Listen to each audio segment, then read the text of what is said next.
हाँ उर्वशी, मैं कहाँ तक हम लोग एनालाइज किया था उर्वशी, आप बताइए।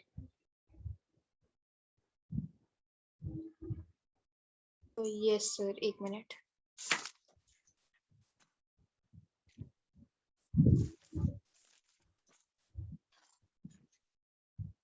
सर हमने डायगोनल रिलेशनशिप पढ़ लिया था।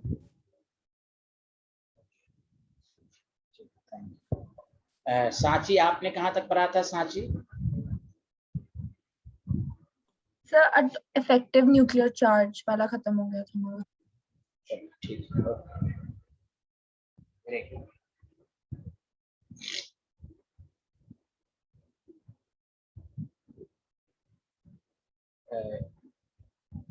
लिखिएगा नहीं, मैं सांची और रोशनी टॉपिक, दो लोग टॉपिक क्लासिफिकेशन ऑफ एलिमेंट्स लिखिए।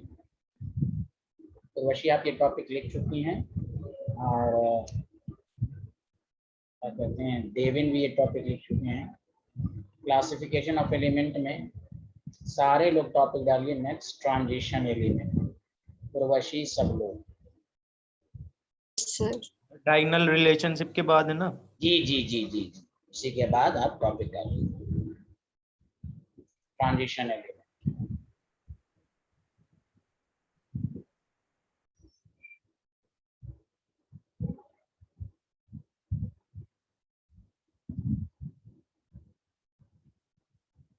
सबसे पहली बात, ट्रांजिशन एलिमेंट केमिस्ट्री में क्या कहलाता है, गौर से सुनिए।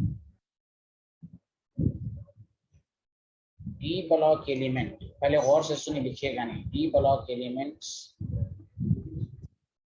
Are transition element. कोई भी कहे ट्रांजिशन एलिमेंट कहाँ होता है, तो डी ब्लॉक होता है, because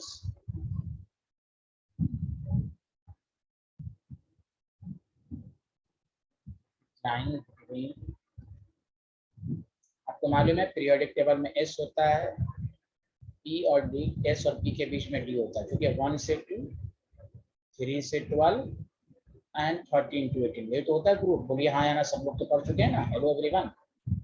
yes sir. And Yes, sir. Yes, between S and P block. पहली बात इतना आराम से देखिए, फिर कोई पूछे ट्रांजिशन एलिमेंट क्या होता है, तो डी ब्लॉक एलिमेंट को ट्रांजिशन एलिमेंट कहते हैं। इसकी जो प्रॉपर्टीज होती है ना, दोनों के बीच में लाई करती है। लेकिन बेसिकली मॉडर्न डिफिनेशन पढ़ना है आपको कि what is the transition. Transition element रहता कहाँ है, D block element. But what is the modern definition of transition element, ये आपको जानना जरूरी है। ऐसे सबको जानना है कि भाई डी ब्लॉक का ट्रांजिशन एलिमेंट कहाँ रहता है, तो D block. Why it is, तो मॉडर्न डिफिनेशंस क्या है, पहले ये लाइन लिखें सारे लोग, everyone. Transition element D block होता है, इसलिए सारे लोग हाँ या ना पहले लिख लें। यस सर, लिख लो।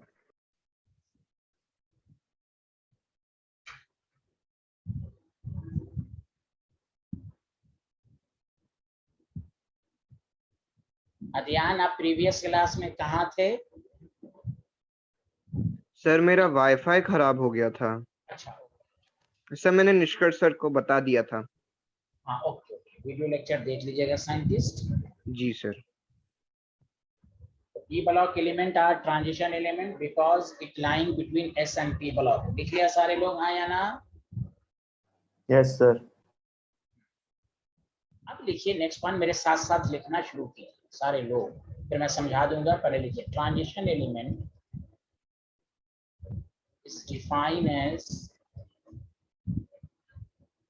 that element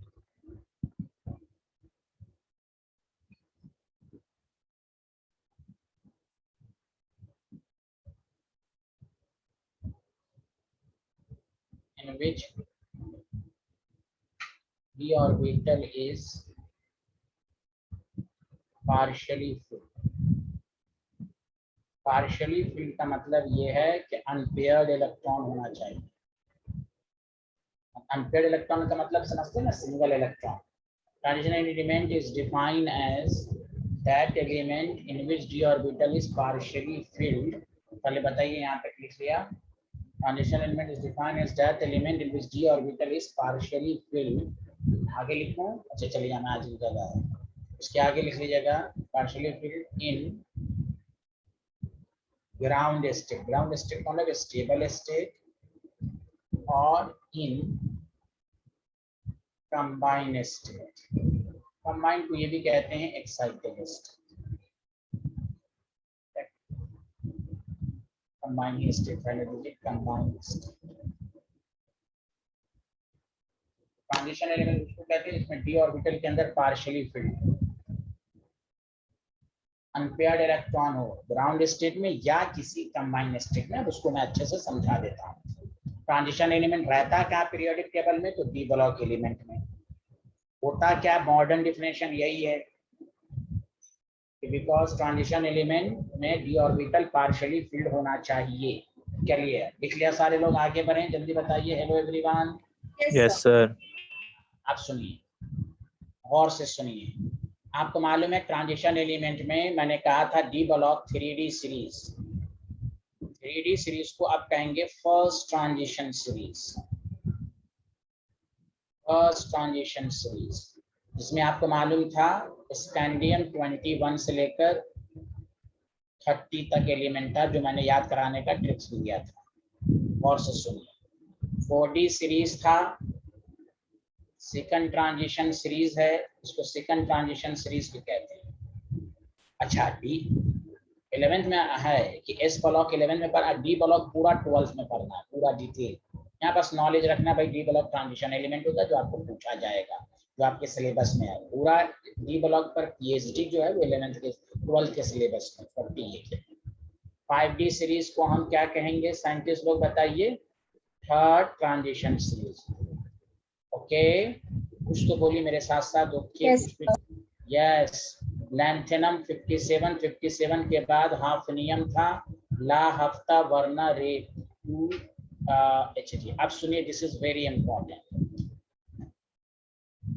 केमिस्ट्री में याद रखिए डी ब्लॉक एलिमेंट को ट्रांजिशन एलिमेंट कहते हैं।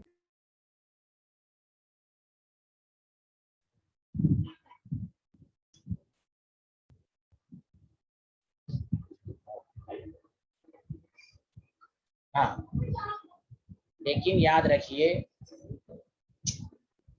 ZnCd, आवाज आ रही है ना मेरी? यहाँ ZnCd and Hg मैंने इसलिए लिखा, तीनों लास्ट में है कि नहीं? हर पीरियड, हर सीरीज के लास्ट में ZnCd और Hg है। सब लोग बताइए हाँ या नहीं? Yes sir. Yes sir. देखिए, this line is very important. Are D block element, are D block element, but they are not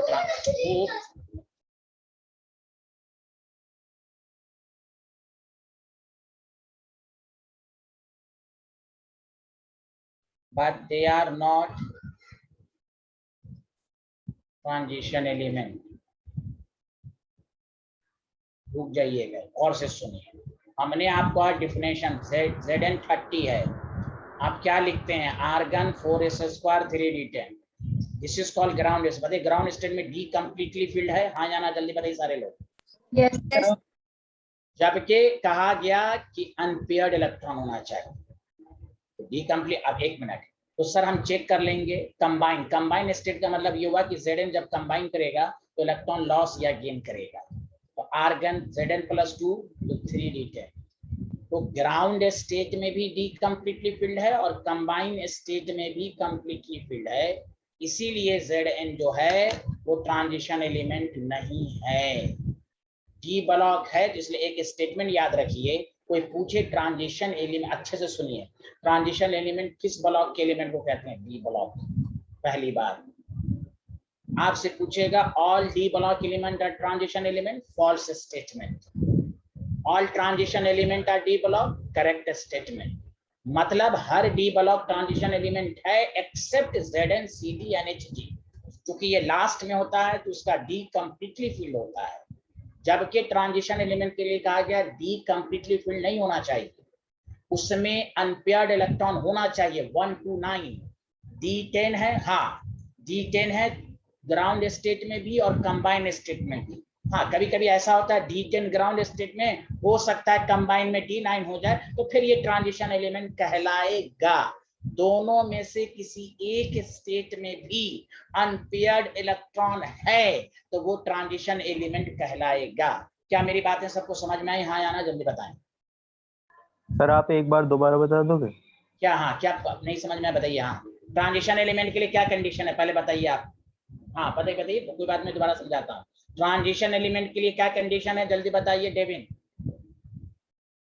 definition बताइए। हाँ, सर ये एस और पी ब्लॉक के नहीं बीच नहीं में नहीं मतलब। नहीं नहीं, वो छोड़ दीजिए। नहीं, ट्रांजिशन एलिमेंट की कंडीशंस क्या है? D orbital is partially filled, ये देखिए आप डिफिनेशन। Yes sir. हाँ sir partially filled unpaired in ground state. हाँ, यस यस।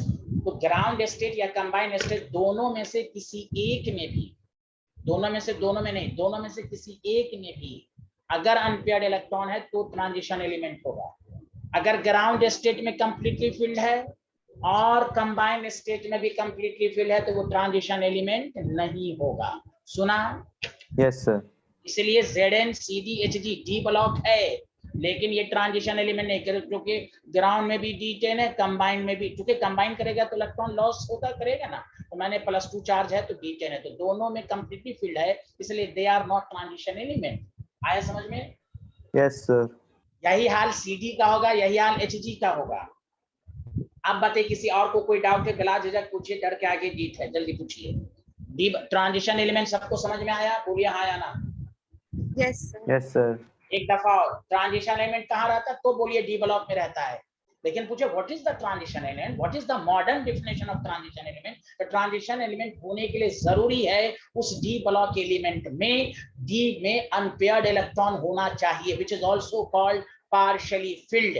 ग्राउंड स्टेट या कंबाइंड स्टेट दोनों में से किसी एक स्टेट में भी अगर अनपेयर्ड है तो वो ट्रांजिशन एलिमेंट कहलाएगा।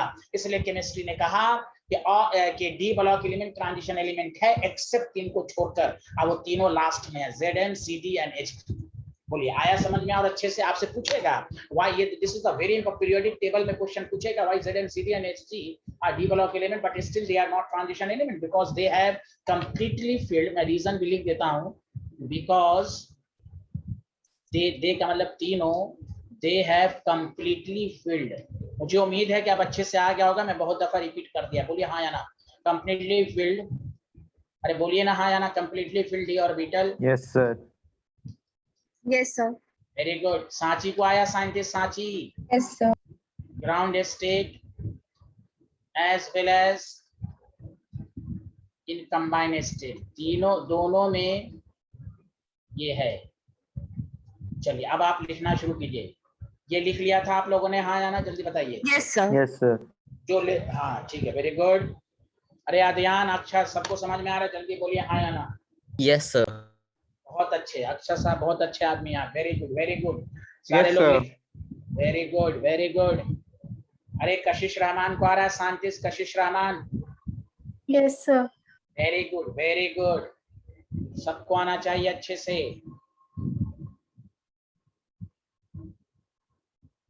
उर्वशी साइंटिस्ट आपको आ रहा है? Yes, sir. D block element को ट्रांजिशन एलिमेंट कहते हैं, तीन को छोड़कर Zn CD Hg are D block element but they are not transition element.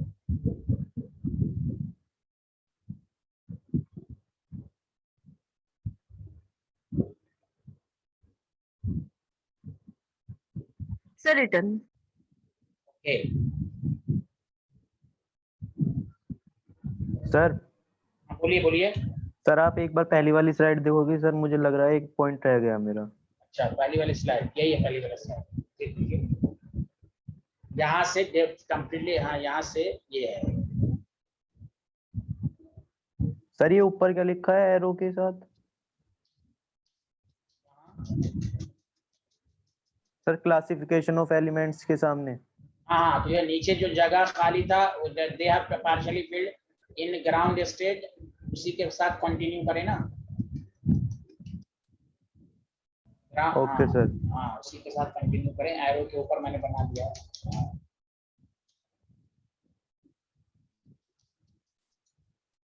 Done sir. ये भी डन हो गया, चलिए लिख लीजिए।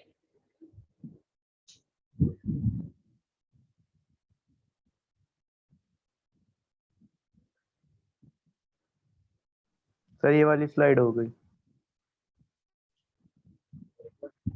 ये भी हो गई और ये भी हो गई, जल्दी बताइए सब, दोनों स्लाइड हो गया? Yes sir. सर मुझे एक डाउट है हाँ हाँ, पूछिए पूछिए। सर, कॉन्फ़िगरेशन में जैसे हम +2 आयन में करते हैं, अगर हम -2 करेंगे तो आप उसका कोई माइनस मेटल इलेक्ट्रॉन लॉस करता है साइंटिस्ट, डी ब्लॉक एलिमेंट और मेटल इलेक्ट्रॉन लॉस करता है, नॉट गेन करता। Okay scientist. या सर कोई भी नॉन मेटल के लिए तो फिर नहीं, नॉन मेटल है ही नहीं, ट्रांजिशन मेटल और मेटल, ट्रांजिशन एलिमेंट और मेटल। डी ब्लॉक में मेटल होते, मैंने लिखा दिया, एस ब्लॉक में मेटल होता है, डी ब्लॉक और मेटल। डी सर मैं ब्लॉक में ट्रांजिशन के लिए नहीं, वैसे ही बोल रही थी कॉन्फ़िगरेशन किसी नॉन मेटल के लिए। अच्छा हाँ, वो ठीक है, इलेक्ट्रॉन गेन करेगा तो इलेक्ट्रॉन ऐड कर दीजिए। जैसे क्लोरीन में माइनस है तो 18 इलेक्ट्रॉन हो गया।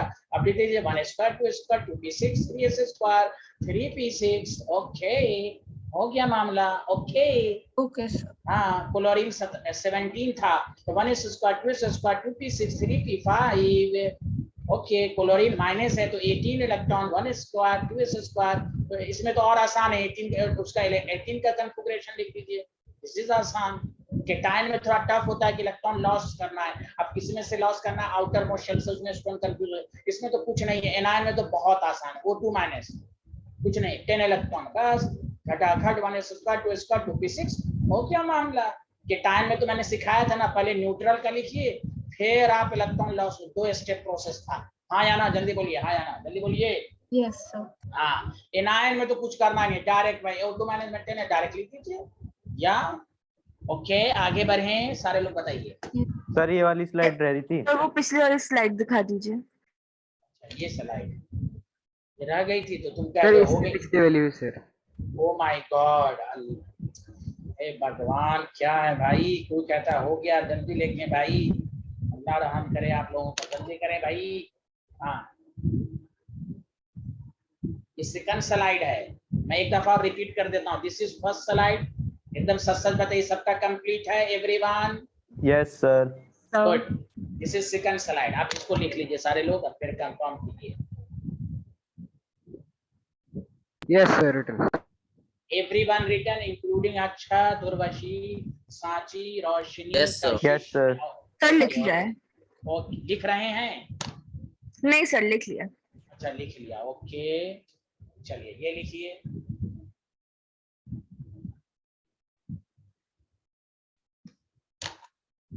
डी ब्लॉक में एस ब्लॉक पूरा मेटल्स होता है, डी ब्लॉक मेटल्स होता है, पी ब्लॉक में मेटल, नॉन मेटल और मेटलोइड्स होते हैं।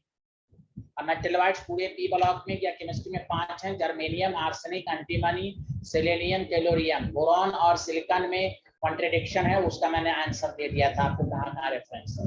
चलिए आगे बढ़ें एवरीवन। No sir. अच्छा, no no no, okay okay.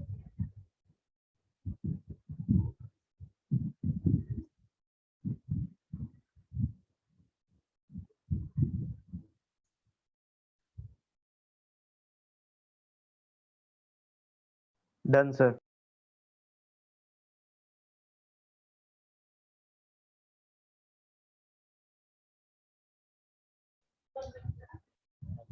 हाँ ओके। अच्छा, एक कंफ्यूजन आपको कर सकता है, एजी 47 है। एजी में भी एक्सेप्शनल केस था, जैसे इसका होना चाहिए था क्रिप्टन 5s स्क्वायर 4d9, लेकिन आपको मालूम है ना एजी में एक्सेप्शनल केस है, तो मैंने कहा था एस और डी होगा तो एस से डी में चला जाएगा। याद आया, याद आया? हेलो हेलो, ये एक्चुअल है, ये एक्चुअल है। अरे बोलिए। हाँ हाँ हाँ, वेरी गुड, बहुत अच्छी, ये एक्सपेक्टेड है। आपको कोई कहेगा कि सिल्वर में, तो ये एक्चुअल जब लिखेगा तो D10 है कि नहीं, जल्दी बताइए, हाँ या ना? Yes sir. फिर भी ये ट्रांजिशन, बोलिए ट्रांजिशन मेटल है। लॉजिक ये है कि डी में जो 10वां इलेक्ट्रॉन है, डी का एक्चुअल नहीं है, वो एस से ट्रांसफर हुआ है to acquire more stability, because chemistry says half fill and fully filled have extra stability. ये जो 10वां इलेक्ट्रॉन है, क्या बताइए, डी का अपना है? बोलिए, क्या डी का अपना है? No sir. हाँ, D10 है, but they are not exactly D10। Language देखिए, इंग्लिश की लैंग्वेज समझिए, एनडीटीवी समझिए सारे लोग। AG have completely filled orbit, D10 है, very good, but not exactly D10। और से सुनिए, क्यों एग्जैक्टली D10 नहीं? क्योंकि हाँ, जैसे Zn का एग्जैक्टली D10 है, बाय नेचर D10 है, इसके अपना है, अपना कमाई है D10, लेकिन इस बिहारी में D10 अपना नहीं है, तो बताइए D9 में तो अनपेयर्ड होगा ना, बोलिए बोलिए बोलिए सारे लोग। यस, कोई बोल ही नहीं रहा है। D9 में अनपेयर्ड है कि नहीं सारे लोग यस बताइए। Sir, Yes, sir. हाँ, कोई कंफ्यूज करेगा, silver contain completely filled the orbit but still they are it is transition element, कहिए because silver do not have exactly D10, तो कहेगा ये सर D10 तो है, exactly D10 नहीं। exactly D10 का मतलब ये हुआ कि D10 है लेकिन अपना D10 नहीं है, एक इलेक्ट्रॉन इससे ट्रांसफर हुआ। सच सच बताइए मेरा लैंग्वेज समझ में आया कि नहीं। Yes sir. ये डेविन क्यों नहीं बोलने, अक्षत क्यों नहीं बोलने, अर्पित क्यों नहीं Yes, बोलना sir. है? Yes, हाँ, sir. because it does not have exactly D10.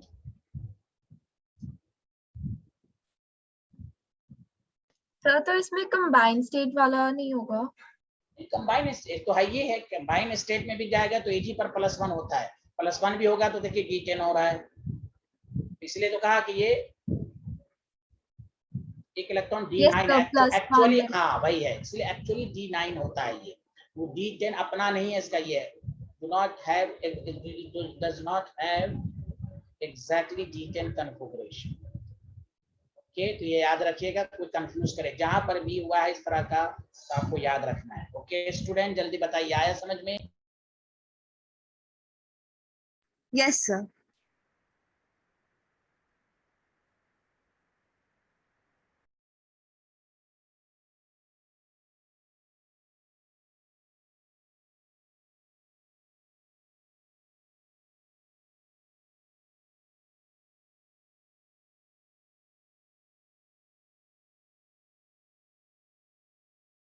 Sir आप म्यूट पे हैं।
Hello student, can you hear me clearly and loudly? Yes सर। Yes, sir.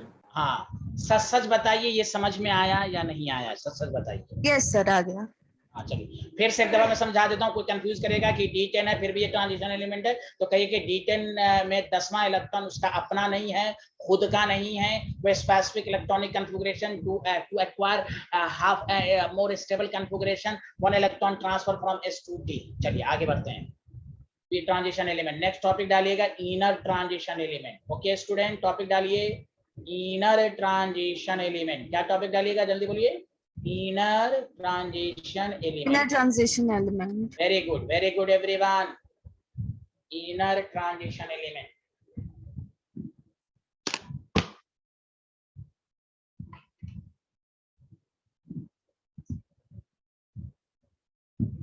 ओके, अब सुनिए, सब लोगों ने लिख लिया, अर्पित, अक्षत, अध्ययन, सब लोगों ने लिख लिया? बताइए, मैं समझाऊं आप लोगों को, बताइए। हाँ Yes, sir. हाँ, देखिए और से सुनिए, बहुत आसान है। पहली बात कि इनर ट्रांजिशन एलिमेंट लिखिएगा नहीं, एफ ब्लॉक को कहते हैं। F block element are, F block elements are inner transition element.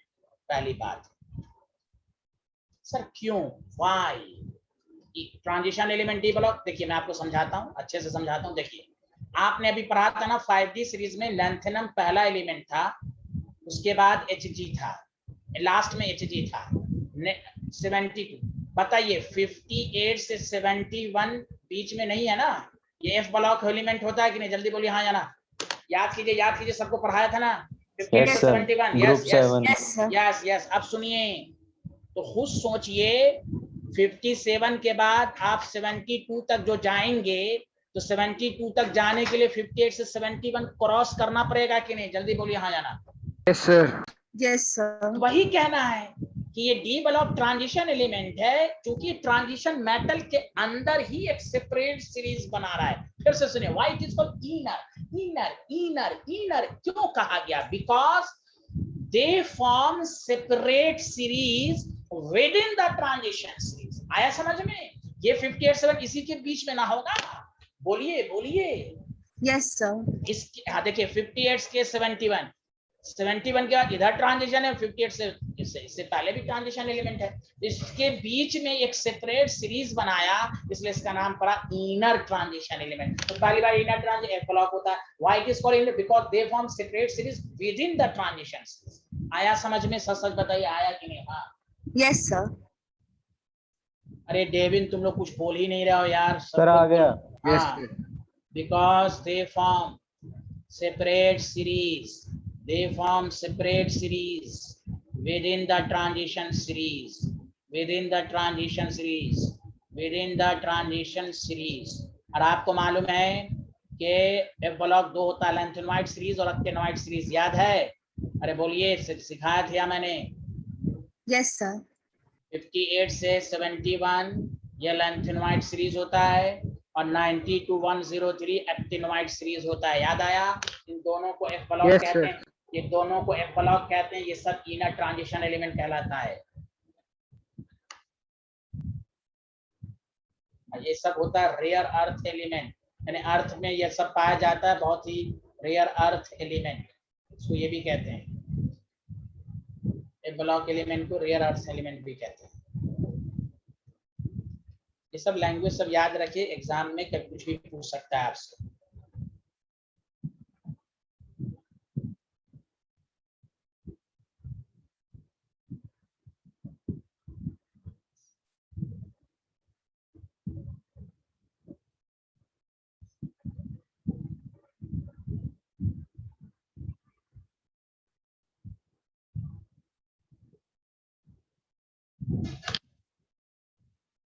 इसलिए बोलिए हाँ या ना। Hello everyone. Yes sir. चलिए, डन अच्छा, सर। हाँ, ये जो है सांची और क्या नाम है, रोशनी एंड अर्पित, कशिश। एक पेज सादा आप दोनों तरफ छोड़ के नेक्स्ट टॉपिक डालेंगे। उसकी वजह है वो हम आपको बैच में बताएंगे, ठीक है? सांची, रोशनी, अर्पित एंड कशिश। क्या मेरी आवाजें आपके कानों तक आई? Yes sir. मेरे हाँ, आप लोग एक पेज दोनों तरफ सादा छोड़कर नेक्स्ट टॉपिक डालें, ठीक है? चलिए, अब गौर से सुनिए। अब असल टॉपिक सब शुरू हुआ थी कि हम लोगों ने अभी तक पीरियोडिक टेबल में सब कुछ पढ़ लिया। Effective nuclear charge, screening effect, देखिए उसका यूज बहुत होने वाला है। एस ब्लॉक क्या होता है, पी ब्लॉक क्या होता है, कैसे हम ग्रुप नंबर याद करें, पीरियोडिक टेबल कैसे याद करें, ये सब आपको मैंने सिखा दिया। अब असल आइए, अब हम लोग टॉपिक डालिए पीरियोडिक प्रॉपर्टीज। क्या पढ़ेंगे जल्दी बताइए। Hello everyone. Periodic properties. अब देखिए पीरियोडिक प्रॉपर्टीज कौन कौन है, पहले रुक जाइए, क्या पढ़ेंगे इसमें। एटॉमिक रेडियस, सुनिए अच्छे से, एटॉमिक रेडियस पहला टॉपिक। दूसरा टॉपिक पढ़ेंगे, एटॉमिक रेडियस बड़ा टॉपिक है। फिर पढ़ेंगे आयोनाइजेशन एंथैल्पी, इसी के बाद चैप्टर खत्म होगा, आयोनाइजेशन एंथैल्पी। तीसरा, हर साल क्वेश्चन आते ही आते हैं, electron gain enthalpy, this is called periodic properties, enthalpy. चौथा, इलेक्ट्रोनेगेटिविटी। ये 4 टर्म्स के बाद थोड़ा सा और टॉपिक है, लेकिन ये 4 को पीरियोडिक प्रॉपर्टीज कहा जाता है। या हम ये भी लिख देते हैं metallic and non metallic character. ये सब पीरियोडिक प्रॉपर्टीज होती हैं जो हम लोग पढ़ेंगे। मेरा पूरा चैप्टर अब इसी पर है। इससे पहले वाले कंसेप्ट पर फुल्ली कमान, खासकर effective nuclear charge, screening effect, non metallic character, इस पर पूरा चैप्टर डिपेंड है। ये सब टॉपिक हम लोग पढ़ेंगे। ओके स्टूडेंट, बोलिए हाँ या ना, जल्दी बोलिए। Yes sir. ये टॉपिक डाल लीजिए, बिकॉज इन सबको पीरियोडिक प्रॉपर्टीज कहा जाता है। पीरियड में लेफ्ट टू राइट का होगा, टॉप टू बॉटम का होगा, ये सब पहले लिख लीजिए, उसके बाद हम डिस्कशन करते हैं। और आपको हमेशा टारगेट करना है एटॉमिक रेडियस पर, पूरा पीएचडी में कराऊंगा आपकी atomic radius.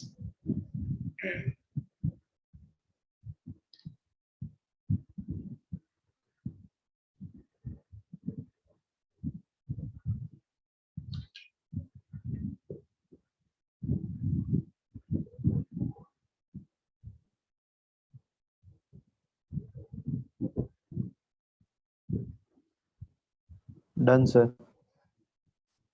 Sir, please wait. हाँ हाँ, आप आराम से लिखिए।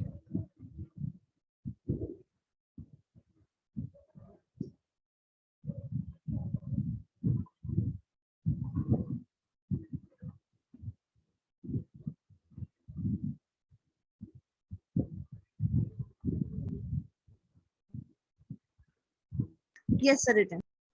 देखिए एवरीवन, चलिए पहला टॉपिक है एटॉमिक रेडियस, जिस ऑल्सो कॉल, हम इसी में एटॉमिक साइज की बात करें।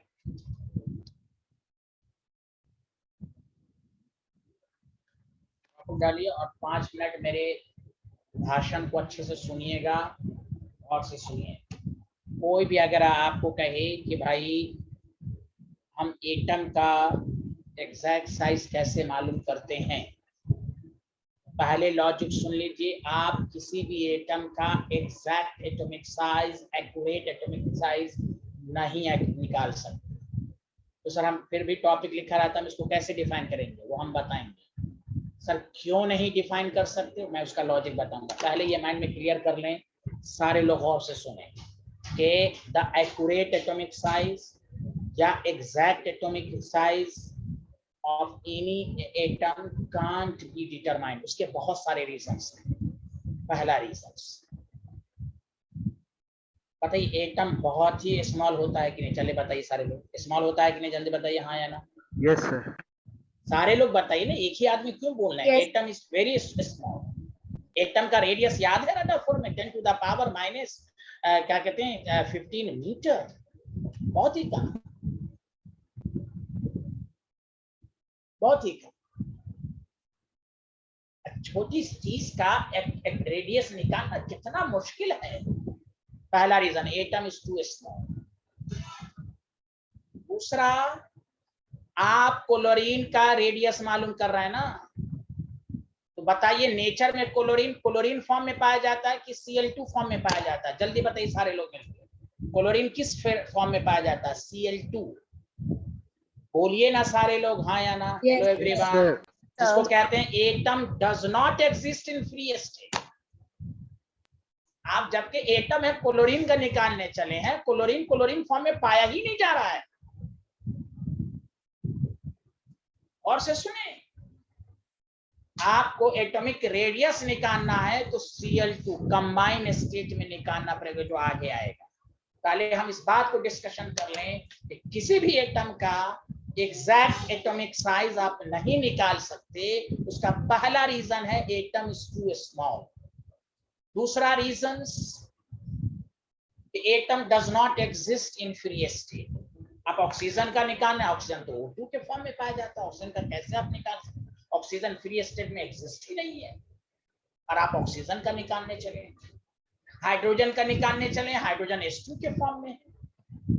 आप सोडियम का निकालने चाह रहे हैं, ये तो दिखने में सोडियम अकेला है ना, सोडियम तो मेटालिक क्रिस्टल, बहुत सारे सोडियम है। यानी सोडियम का मतलब ये नहीं कि एक है, बहुत सारे, भीड़ है, भीड़ है। सोडियम का मतलब मिलियंस ऑफ एटम। गैस का मतलब होता आइसोलेटेड, आइसोलेटेड, अकेला। ये हम लोग ऐसे लिख देते हैं, हाँ सोडियम सोडियम सोडियम सोडियम। अरे भाई सोडियम सॉलिड में होता है ना, बहुत सारे सोडियम है, बहुत सारे। अरे बोलिए, आप लोग कुछ बोल ही नहीं रहे, हाँ में हाँ ही नहीं मिला रहे हैं आप लोग। बोलिए, आ रहा है समझ में? Yes, हाँ, sir. Yes sir. हाँ। अब आइए, वही श्रोडिंगर, और से सुनो। अब तीसरा रीजन भी सुनिए, अच्छे से सुनिए। श्रोडिंगर ने क्या कहा था कि एटम मान लेते हैं, एटम ये न्यूक्लियस है, एटम कहीं भी पाया जा सकता है, कहीं भी, कहीं भी, कहीं भी, कोई फिक्स पोजीशन नहीं है। हाँ, मान लेते हैं जिस रीजन में रह सकता है, जिस रीजन में जहां उसके पाए जाने की प्रोबेबिलिटी है, ज्यादा है, उस रीजन को ही तो ऑर्बिटल कहते हैं। बोलिए हाँ या ना। Yes hello sir. हेलो, मतलब इलेक्ट्रॉन Yes, इधर भी sir. पाया, देखिए इलेक्ट्रॉन इधर भी पाया जा रहा है, इलेक्ट्रॉन इधर भी पाया जा रहा है, इलेक्ट्रॉन इधर भी पाया जा रहा है, हर तरफ है। इस रीजन में मैक्सिमम है 90 to 92% है। तो बताइए, क्या इलेक्ट्रॉन की कोई फिक्स बाउंड्री है? क्या इलेक्ट्रॉन की कोई फिक्स बाउंड्री है यहाँ पर? बोलिए No, sir. बोलिए। नो नो अरे सर। बोलिए ना, सारे लोग मिलके बोलिए हाँ या ना बोलिए। No, sir. Electron in even के इन्फिनिटी तक भी कुछ ना कुछ पाया जाएगा, हर जगह कुछ ना कुछ पाया जाएगा। भले कुछ ऐसा रीजन है जहां उसके पाए जाने का प्रोबेबिलिटी ज्यादा हो, लेकिन इलेक्ट्रॉन तो हर तरफ है। जैसे मैंने कहा था, मधुमक्खी हनी भी जहां पर छत्ता होता है वहां पर भीड़ ज्यादा होती है, लेकिन दूर दूर भी भिनभिनाता रहता है बेयारी, हर तरफ नाचता रहता है। बोलिए हाँ या ना, सही नहीं कह रहा हूं मैं? अरे यस Yes, सर। sir. तो वही हाल इलेक्ट्रॉन का है, हनी बी की तरह समझिए। यही हनी बी है, यहाँ पर ज्यादा है लेकिन हर तरफ है। अब दिमाग लगाइए, डेली लाइफ से रीड कीजिए, दो दीवार के बीच की लेंथ कब निकाल सकते हैं? जब दोनों दीवार फिक्स्ड हो। बोलिए, सारे लोग मिलके बोलिए। यस सर। Yes, sir. यहाँ तो एटम की शार्प बाउंड्री है ही नहीं, अब एग्जैक्ट रेडियस कहां से मिलाएंगे, कहां से डिस्टेंस लेंगे? यहाँ तो शार्प बाउंड्री फिक्स्ड ही नहीं है। Atom do not have sharp boundary due to wave nature, due to Schrodinger, due to wave nature, है ही नहीं। देखिए ना, कहां से आप लेंगे? ये मान ले न्यूक्लियस है तो कहां से डिस्टेंस लेंगे? इधर उधर इधर घूम रहा, चोर उचक्के की तरह डिलोकलाइज्ड है, घूम रहा, कहां से डिस्टेंस लेंगे? तीसरा रीजन है, according to wave mechanical model atom do not have sharp boundary. बोलिए आया सबको समझ में? हाँ या ना? Hello everyone.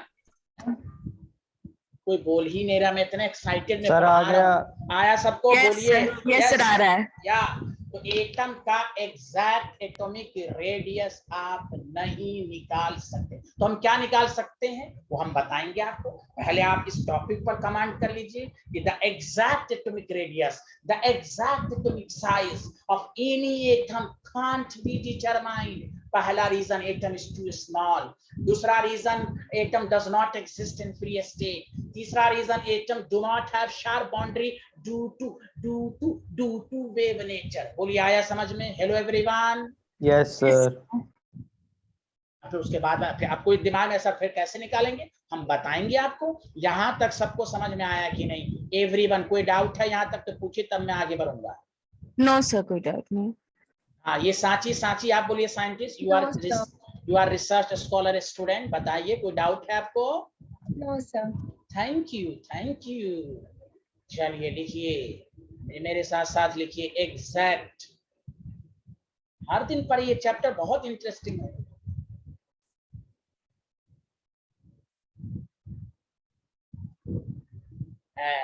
अक्षत आप भी बोलिए, आपको समझ में आ रहा है कि नहीं? Yes sir.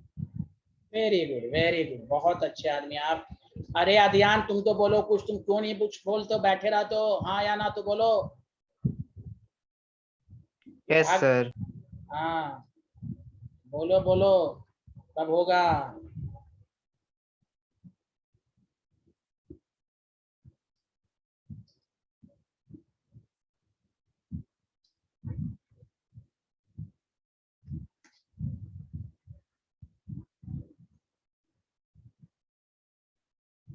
सूरत, सूरत आप लेट से आई हैं सूरत। हेलो। Yes, sir. हाँ चलिए, कोई बात नहीं है, कोई ज्यादा नुकसान नहीं होगा, आप सब कुछ पढ़ चुकी हैं। हम लोग टॉपिक डाल रहे हैं, एटम इज टू स्मॉल। फिर पीछे का लेक्चर देख लीजिएगा, कोई ऐसा नहीं है कोई आपको ज्यादा परेशानी हो। एटम इज टू स्मॉल और atom does not exist in free state. Atom does not exist in free state. See, atom do not have sharp boundary.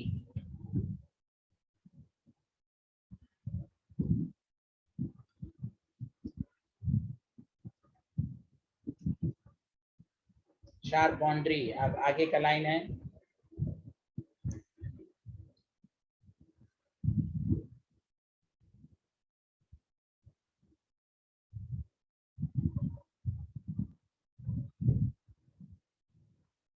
लिख लिया साइंटिस्ट लोग, बोलिए बोलिए। Yes, sir. Done sir. Do not have sharp boundary, आगे लिख लीजिए ना, due to wave nature, due to wave nature. ये हम लोग ने डिस्कशन कर लिया। अब मुझे उम्मीद है अक्षत, ध्यान, अर्पित, देवेन, रोशनी, उर्वशी, सांची, सूरत, कशिश, सबको आया गया होगा कि एटम का एग्जैक्ट रेडियस क्यों नहीं मालूम कर सकते। सारे लोग मैसेज में बताएं क्यों नहीं मालूम कर सकते। सबको समझ में आया? ये टॉपिक सबको समझ में आया? सच सच बताइए ना। Yes, sir. Yes sir. Yes. अब सुने कंक्लूजन। मैंने कंक्लूजन में पहली बात तो ये है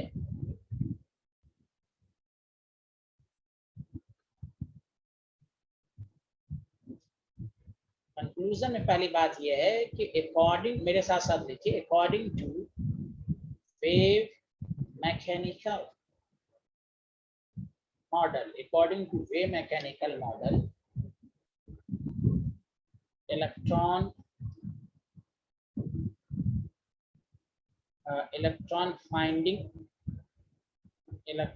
finding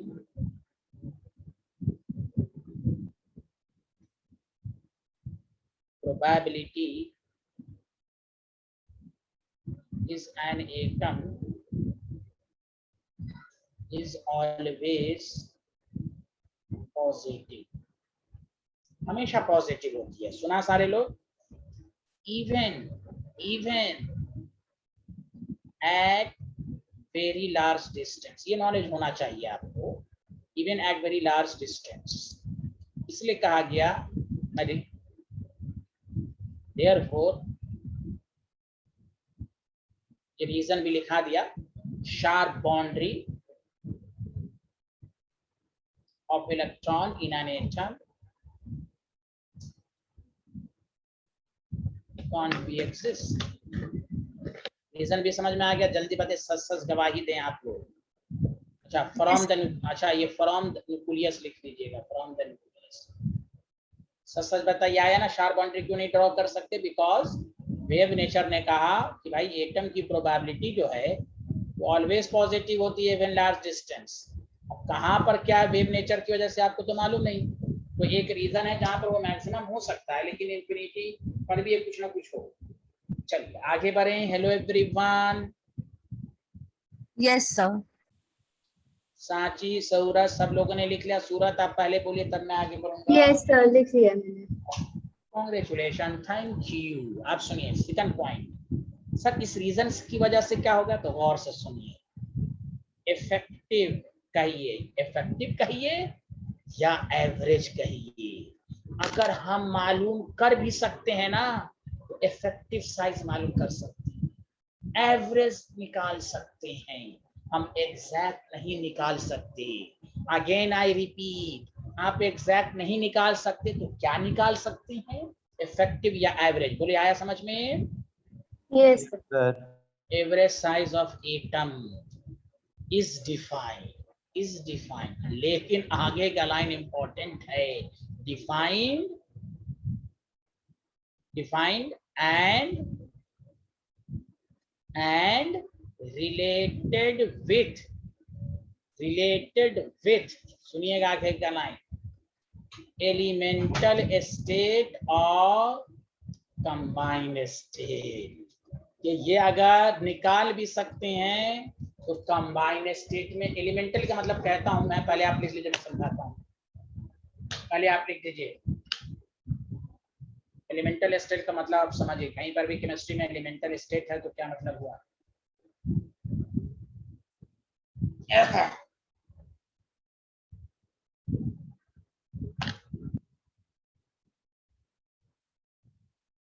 done sir. Done.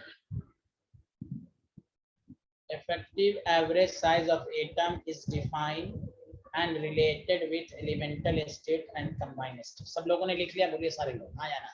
Yes सर। Yes, sir. एलिमेंटल स्टेट का मतलब ये हुआ कि अगर आप Cl का एटॉमिक रेडियस Cl का है तो एलिमेंटल स्टेट कहते हैं जिस फॉर्म में नेचुरली अक्रिंग, जिस फॉर्म में ये नेचर में पाया जाता है, तो Cl किस फॉर्म में पाया जाता है, Cl2, तो हमें Cl2 के फॉर्म में निकालना पड़ेगा। अब हम कैसे निकालेंगे वो बात की बात है। सोडियम का निकालना, तो सोडियम क्रिस्टल के फॉर्म में बहुत सारे सोडियम है, कंबाइन स्टेट में निकालना होगा। हाइड्रोजन का एटॉमिक रेडियस निकालना, तो उसका एलिमेंटल स्टेट जिस फॉर्म में पाया जाता है H2 के फॉर्म में निकालना पड़ेगा, क्योंकि केमिस्ट्री ने कह चुका है कि फ्री स्टेट में आप नहीं, डज नॉट एग्जिस्ट, इसलिए आप एग्जैक्ट निकाल ही नहीं सकते। अगर निकाल भी सकते हैं तो एवरेज वो भी निकाल सकते हैं तो एलिमेंट्री यानी कंबाइन स्टेट में। Did you understand? जल्दी बोलिए। Yes, sir. Yes, sir. Here the reason chemistry क्या कहता है, atomic radius are 3 types.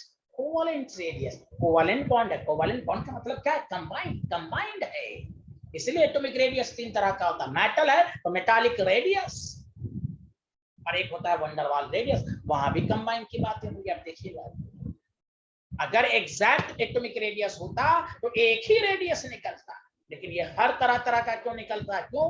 कोई में कोवैलेंट बॉन्ड है, किसी में आप पढ़िएगा आयनिक बॉन्ड है, किसी में मेटालिक बॉन्ड है, किसी में वंडरवाल फोर्स है, कंबाइंड स्टेट हर जगह अलग अलग है। तो इसीलिए कहा गया कि एटॉमिक रेडियस निकाल सकते हैं, इफेक्टिव एवरेज वो भी कंबाइंड एलिमेंटल स्टेट में। सच बताइए, यहां तक आया कि नहीं आया? बोलिए। Yes, sir. अच्छा, यस सर।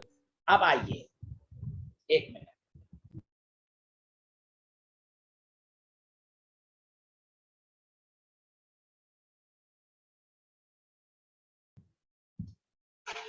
अब आइए कि सर अगर हम एग्जैक्ट की जो मैंने आपको कहा कि एग्जैक्ट की क्या डिफिनेशन होगी, तो गौर से सुनिए। एग्जैक्ट एटॉमिक रेडियस की क्या डिफिनेशन होगी, थर्ड पॉइंट लिखिएगा, इसी में लिखिएगा थर्ड पॉइंट, कि सिंपली एटॉमिक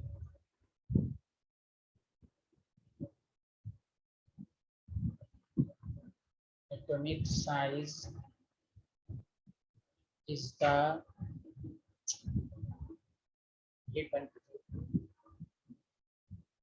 mean, मतलब एवरेज, लिखना शुरू कीजिए, एवरेज ऑफ इंटर, देखिएगा आगे लिखा ना, inter nuclear distance. Inter nuclear कहते हैं दो न्यूक्लियस। दो न्यूक्लियस कब होगा बताइए, आप लॉजिक लाइक, दो न्यूक्लियस तभी ना होगा जब कंबाइन करेगा। एक एटम में तो एक ही न्यूक्लियस होता है, बोलिए हाँ या ना। Hello hello hello hello. Yes, sir. दो इंटर न्यूक्लियर, दो न्यूक्लियस के भी वही कहा गया, inter nuclear distance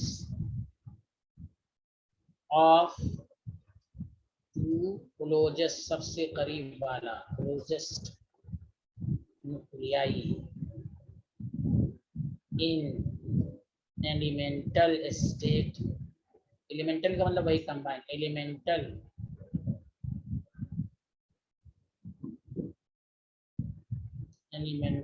state of that atom, the element।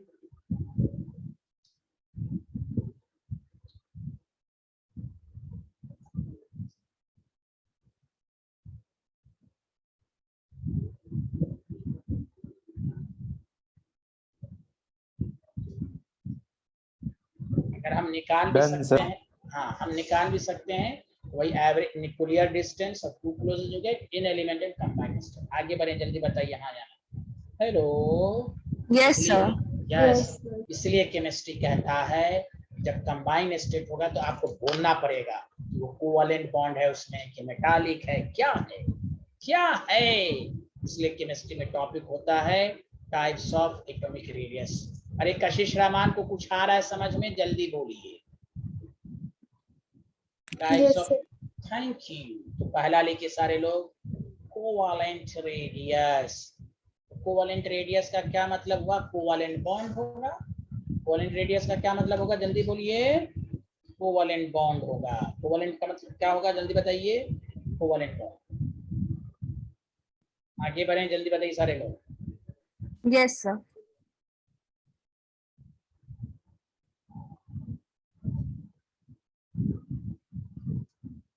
देखिए जैसे आपके पास है क्लोरीन है, मतलब Cl है, तो Cl क्लोरीन है, इसका एलिमेंटल फॉर्म लिखिएगा, एलिमेंटल फॉर्म क्या होगा, जल्दी बोलिए, Cl2। Cl2 होगा, जल्दी बताइए। Yes, Cl2 को sir.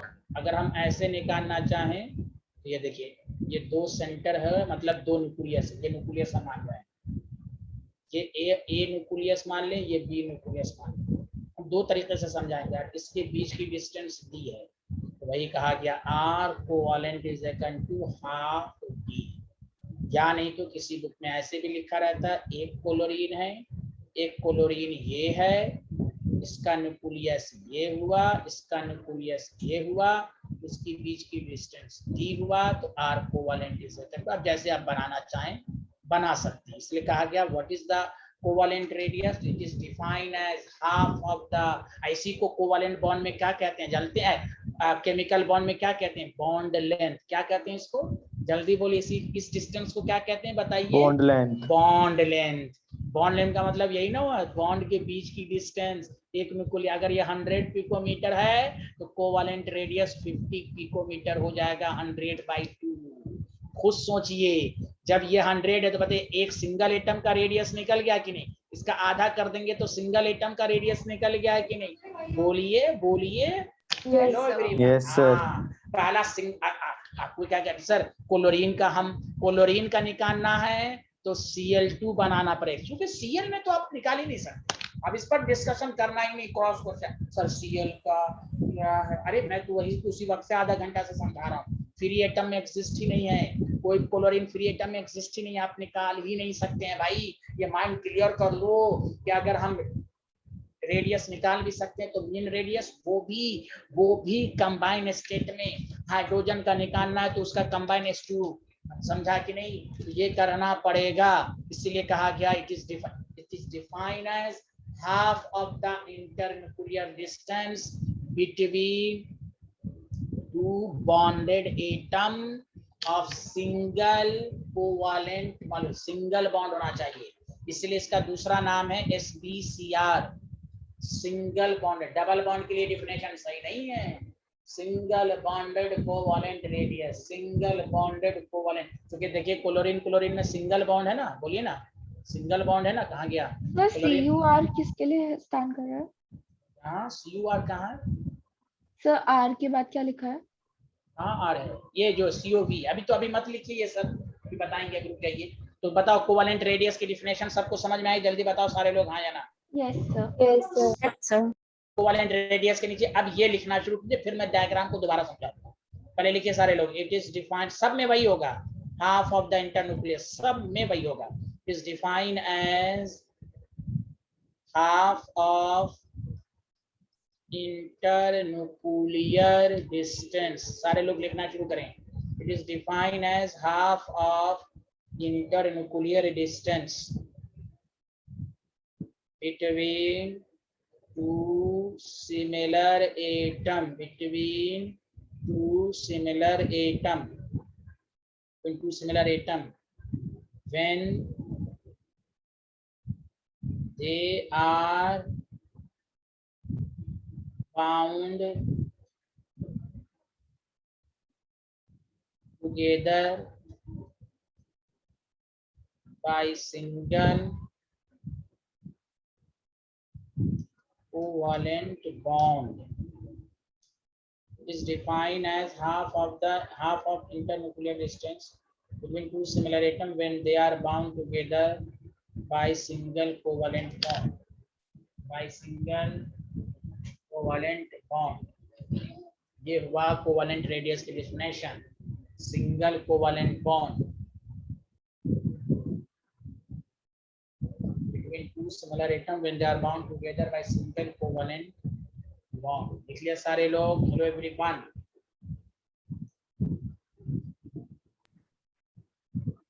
Yes.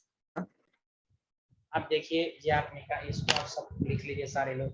हाँ आप सांची बोलिए, आप क्या पूछ रही थी इसमें? सर मैं पूछ रही थी वो RCUV कोवेलेंट। COV है, COV Okay, कोवेलेंट, हाँ कोवेलेंट है। SbCr single bonded covalent radius.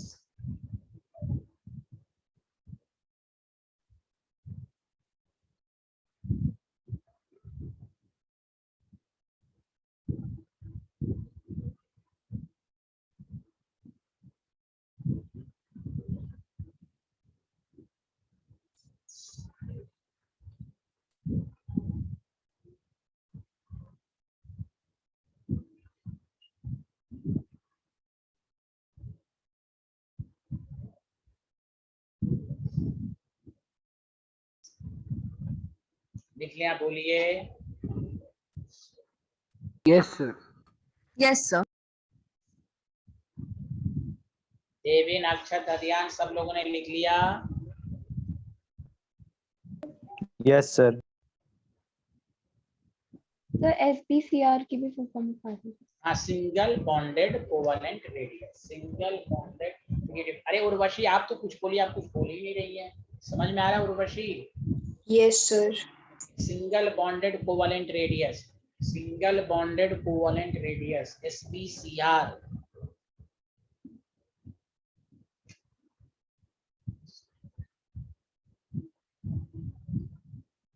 Sir हो गया।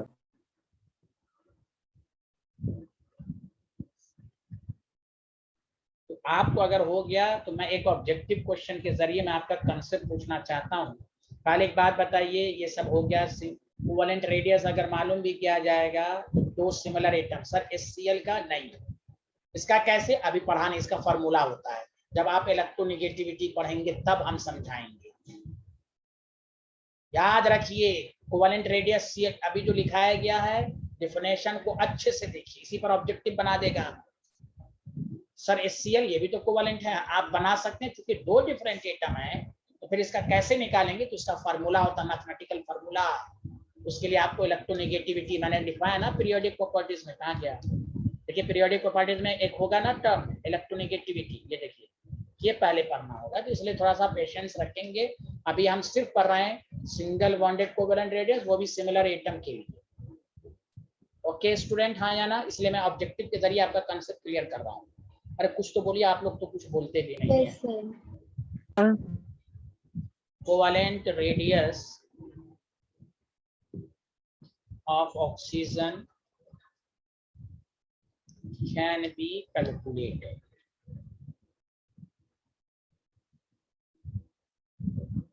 A option O2, B option H2O, C option H2O.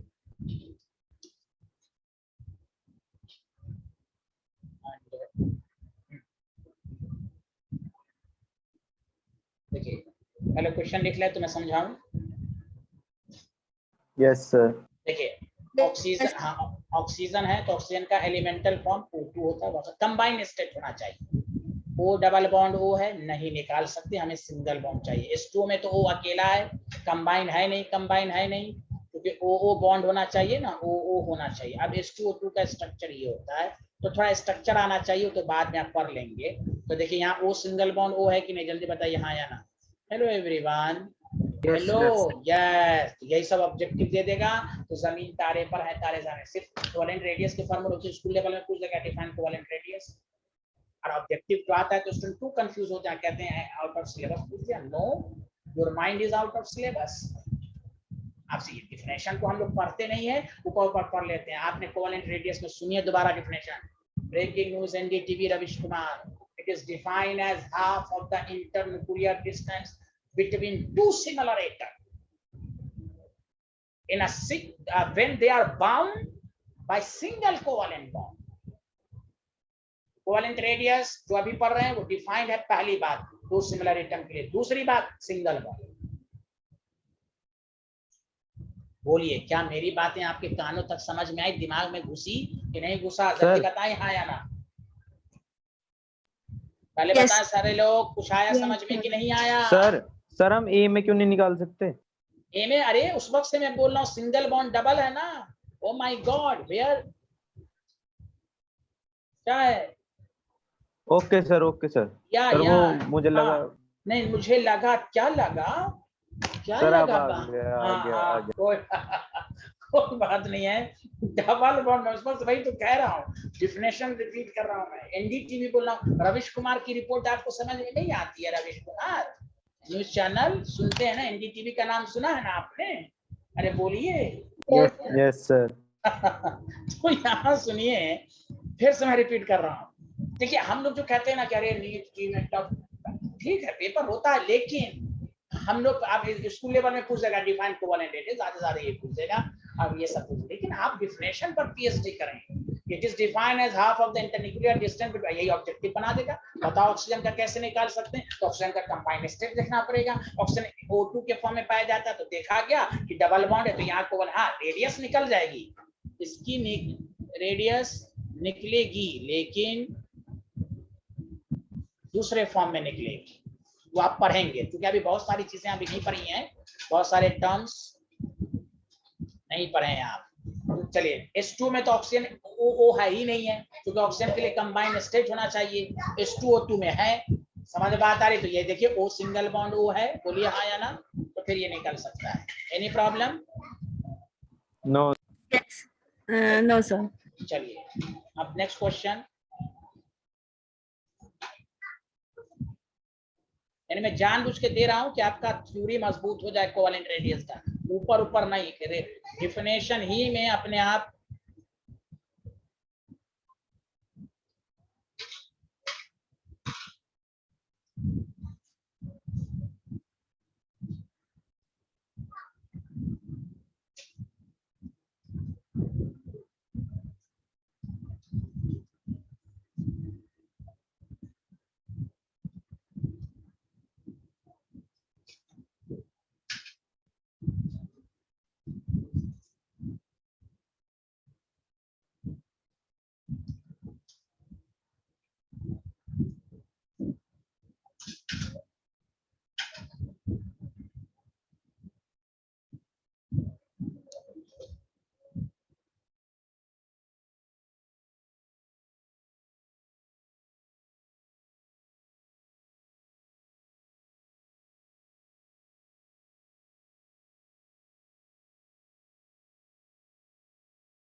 हाँ बच्चों देखो सारे लोग पहले बताओ, सी सिंगल बॉन्ड सी बताओ इसमें किसमें, और C2H6 में है कि नहीं? हेलो एवरीवन, बोलो बोलो, इथेन है ना? Yes, हेलो या लॉजिक सब समझो, इसमें निकल सकता है, बाकी में नहीं निकलेगा। क्यों? इसमें ट्रिपल बॉन्ड है। हाँ सर मैंने आपको आंसर भेजा। हाँ हाँ जी आप तो अजीम, हाँ हाँ वेरी गुड थैंक यू। यहाँ डबल बॉन्ड है, बताओ देविन, आप चिल्लाना मत सर, इसमें क्यों नहीं? डबल बॉन्ड है ना Devin? Hello Yes, sir. Devin, यहाँ ट्रिपल बॉन्ड है देविन, यहाँ सिंगल। तो ये मैं चाह रहा हूँ कि कोवेलेंट रेडियस आप अच्छे से पढ़ें, सिंगल। हाँ सर इसमें हम निकाल सकते हैं, हम दूसरे डाटा से निकालेंगे, वो हम आपको समझाएंगे। केमिकल बॉन्ड में यही सब तो पढ़ेंगे, इसकी रेडियस कम है, ट्रिपल बॉन्ड होने से रेडियस घट जाती है, तो हम लोग सिंगल की रेडियस ज्यादा होती है, तो सब हम केमिकल बॉन्ड में पढ़ेंगे। चलिए आगे बढ़े, सच सच बताइए यहाँ कोवेलेंट रेडियस समझ में आया कि नहीं आपको? Yes, sir. Thank you. अब आइए दूसरा है वंडर वॉल रेडियस, बहुत इंपॉर्टेंट है। मैं क्या बताऊं आपको, तो मैं बहुत अच्छे से समझाऊंगा, पहले टॉपिक लिख लीजिए प्लीज, वंडर वॉल रेडियस। क्या लिख लीजिए? Wonder wall radius. लिख लिया? बताइए हाँ या ना। Yes, sir. प्लीज सुनिए, अच्छे से सुनिए। जैसे Cl2 गैस है, गैस का मतलब समझते हैं आप? सिंगल मॉलिक्यूल है। मैंने जो अभी आपको कहा भी सिंगल मॉलिक्यूल है, एक न्यूक्लियस है, और आपने एक के न्यूक्लियस को A मान लिया, B मान लिया, और यहाँ RAB जो हो, सॉरी ये जो पूरा D है, तो RAB is equal to D/2 निकाल दिया। बताइए हाँ या ना? या कोवेलेंट रेडियस जो है, हाँ एक मिनट, ये जो कोवेलेंट रेडियस है यहाँ पर DAB/2 कर दिया। बोलिए आया समझ में हाँ या ना? जल्दी बताइए, ये तो पढ़ा ना अभी आपने। हेलो अब सुनिए, मैं जो कहना चाह रहा हूं, अगर यहाँ पर Cl2 सॉलिड लिख दिया जाए, सॉलिड का मतलब भीड़, बहुत ज्यादा मार्केट में, जैसे देखिए Cl2 है, एटमॉस्फेयर में बहुत सारे Cl2 हैं, यानी बहुत सारे Cl2। बोलिए आया सबको समझ में आया ना? पहले बताइए। सॉलिड में बहुत Yes, सारे sir. देखिए, अब जब मॉलिक्यूल में कुछ ना कुछ फोर्स होता है, मॉलिक्यूल, इस दोनों के बीच में फोर्स होगा, इस दोनों के बीच में, सब एक दूसरे से अट्रैक्ट होंगे, ये सब अट्रैक्ट होंगे एक दूसरे से। जानते इसको कहा क्या, कौन सा फोर्स कहते हैं? Inter molecular force, intermolecular. दो मॉलिक्यूल के बीच में। इसका दूसरा नाम है वंडरवाल फोर्स। आप पढ़िएगा गैसेस स्टेट, लेकिन कुछ टर्म पहले पढ़ना है। फिर से सुनिए भाई, मॉलिक्यूल उड़ रहा है तो कुछ ना कुछ फोर्स होगा, क्योंकि सॉलिड, जो सॉलिड एक दूसरे के बीच में बंधा रहता है, उसके बीच में कुछ ना कुछ फोर्स होता है। जैसे आप बैठे हुए हैं, वंडरवाल फोर्स यूनिवर्स हर जगह पाया जाता है। आप चल रहे हैं तो वंडरवाल फोर्स है, आप बैठे हुए हैं तो वंडरवाल फोर्स है, आप चल रहे, 10 पार्टिकल आपके कपड़े के ऊपर आ रहा है, वंडरवाल फोर्स है, कपड़े के ऊपर कंबाइन कर रहा है। बोलिए बोलिए, आ रहा है समझ में? Hello, Yes, sir. Yes, sir. Yes, van der Waals force everywhere. और से सुनिएगा अच्छे से प्लीज, प्लीज एंड प्लीज। हमने एक Cl2 ले लिया, वाह, और से देखिएगा अच्छे से, एक न्यूक्लियस है, AB है, ये है Cl2, एक और Cl2 ले लिया, देखते रहिएगा, एक ये है, ये एक ये न्यूक्लियस है, Cl2 है, इसका C और D मान लिया, C और D है। उसी तरह एक और है, चल रहा है, बहुत सारे Cl2 हैं मार्केट में, तो एक ये हो गया। तो एक बात बताइए, इन सब के बीच में वंडरवाल फोर्स है कि नहीं? जल्दी बताइए, हाँ या ना, हाँ या ना, हाँ या ना, जल्दी बताइए सारे लोग, वंडरवाल फोर्स हैं? बोलिए बोलिए, Yes, sir. सब लोग बोलिए, तब मैं आगे बढ़ूंगा। यहाँ तक सबको समझ में आया कि नहीं? जल्दी बोलिए, हाँ या यस ना। Sir. Yes, sir. Yes, sir. अब बहुत गौर से सुनिए, अगर यहाँ से यहाँ तक की रेडियस, यहाँ के डिस्टेंस का हाफ कर दिया, अब देखिए यहाँ पर तो कोवेलेंट रेडियस निकलेगा, लेकिन देखिए बी और सी दो डिफरेंट मॉलिक्यूल है। ये एक देखिए देखिए देखिए, आर कोवेलेंट हो जाएगा, डी ए बी का हाफ तो कोवेलेंट रेडियस है, और आर वंडरवाल हो जाएगा डी बी सी, दो क्लोजेस्ट न्यूक्लियस यही है कि नहीं दो मॉलिक्यूल का? बोलिए, दो डिफरेंट मॉलिक्यूल का यही दो Yes, क्लोज, sir. या इसी को कहते हैं वंडरवाल। तो वंडरवाल रेडियस जानते हैं क्या कहलाता है? It is defined as half of the internuclear distance between two nearest neighboring atom, molecule, again I repeat, it is defined as half of the internuclear distance of two non-bonded atom। Non bonded है ना ये दोनों, हाँ, भले van der Waals force है, लेकिन इस ये Cl2 के बीच में तो कोई बॉन्ड तो नहीं है, वंडरवाल फोर्स है लेकिन कोई बॉन्ड तो नहीं है ना। बोलिए हाँ या ना। Yes, sir. हाँ, वही कहा गया van der Waals force, half of the internuclear distance between two non bonded atom of adjacent molecule in solid state. आया समझ में कि नहीं आया? जल्दी बताइए। Yes, sir. तो यही है, देखिए, इसलिए बताइए, केमिस्ट्री में कोई भी पूछे Cl2 में कौन सी रेडियस मेजर की जा सकती है, आपका ये दोनों, कोवेलेंट रेडियस भी, वंडरवाल रेडियस भी। गैस होगा तो कोवेलेंट, सॉलिड होगा तो वंडरवाल रेडियस। सच सच बताइए, आया समझ में कि नहीं आया? जल्दी बताइए, आया? Yes, sir. तो आप वंडरवाल रेडियस के नीचे डिफिनेशन है। डेविन तुम नहीं बोलो, नहीं समझ में आया? सर आ गया। It is defined as half of internuclear distance between two non-bonded atom of adjacent molecule। Adjacent का मतलब क्लोजेस्ट जो होता है।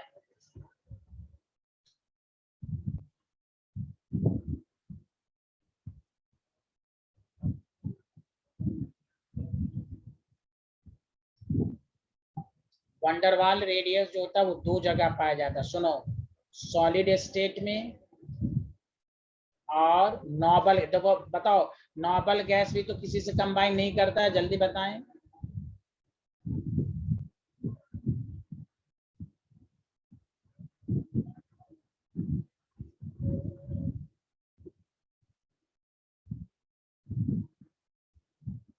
नॉर्मल गैस भी तो कंबाइन नहीं करता है ना, बोलो हाँ या ना। यस सर। Yes, sir.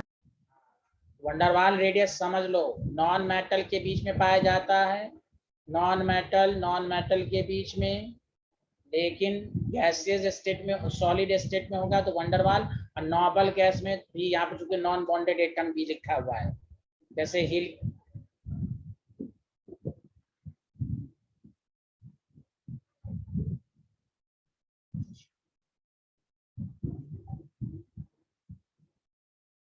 देख लिया, बोलिए सारे लोग, समझ में आया अच्छे से? Yes, sir. Yes sir.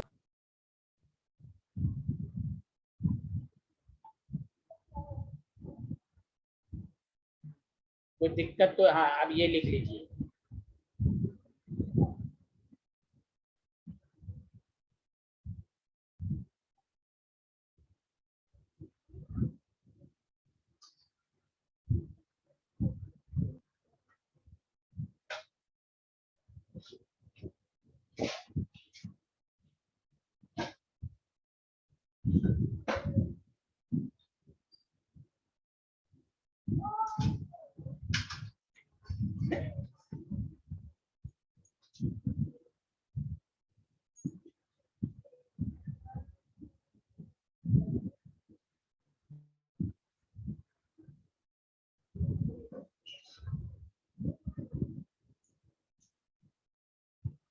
हाँ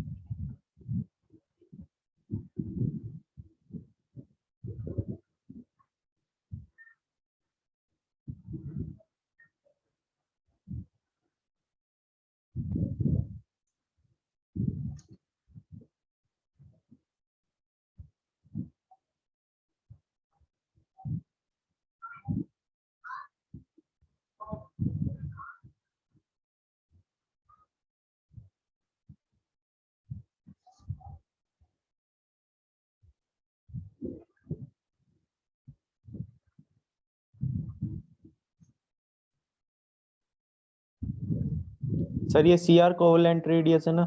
जी जी जी जी, देखिए जैसे सी, अच्छा आप सारे लोग बताइए, सी से डी डिस्टेंस का आप करेंगे तो कौन सा रेडियस निकलेगा, जल्दी बताइए तो। सी से, वॉन डर वॉल। अरे अरे कोवेलेंट सर, कोवालेंट, कोवेलेंट। अरे हाँ फिर भाई बात, कोवालेंट, हाँ डी, और सर यहाँ वंडरवॉल तो नेबरिंग जो अलग अलग होंगे उनके लिख वहाँ लेगा। अलग अलग, इसलिए यहाँ देखिए डिफिनेशन में, देखिए अगेन एनडीटीवी क्या लिखा हुआ है बताइए, एडजेसेंट मॉलिक्यूल लिखा हुआ है ना डिफिनेशन में। Yes, sir. हाँ इसलिए मैं बना के जानबूझ के पढ़ाया हूँ ना ये, इसलिए Cl2 में दोनों रेडियस है, देख लीजिए।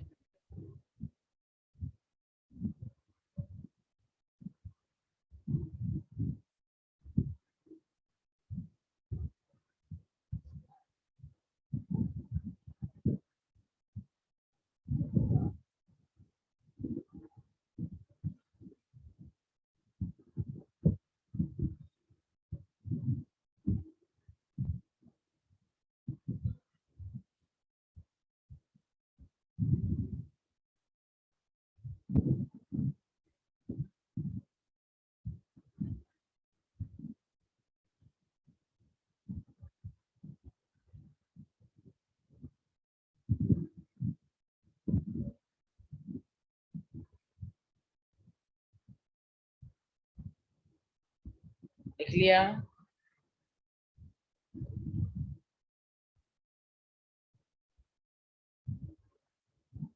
Yes, sir. तो चलिए आज इतना ही पढ़ते हैं, नेक्स्ट क्लास में आपसे मुलाकात होगी। Okay bye bye, thank you everyone, कल ही मुलाकात होगी। Thank you thank you sir. Thank you. Thank you, sir.